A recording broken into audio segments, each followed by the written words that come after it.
Hello friends, আজকে আমরা শিখব 99 এর সঙ্গে যে কোনো সংখ্যার মাল্টিপ্লিকেশন করলে কিভাবে আমরা খুব সহজে সেটাকে করতে পারবো।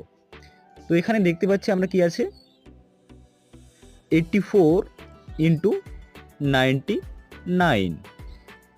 এটাকে যদি শর্টকাট ট্রিক্সের মাধ্যমে আমরা যদি মাল্টিপ্লিকেশন করি তাহলে কি করব, 84 থেকে 1 মাইনাস করে দেবো, মানে 83। ফার্স্ট 9 থেকে 8 মাইনাস, তাহলে কত হবে 1। সেকেন্ড 9 থেকে 3 মাইনাস করে দিলে কত হবে 6। তো দ্যাট ইজ দ্য অ্যান্সার।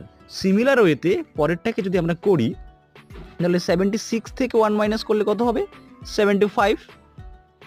9 থেকে 7 মাইনাস মানে 2, আর সেকেন্ড 9 থেকে 5 মাইনাস মানে 4। তো এটা হচ্ছে অ্যান্সার। তো এইভাবে আমরা খুব সহজে এটাকে করতে পারবো। Thank you.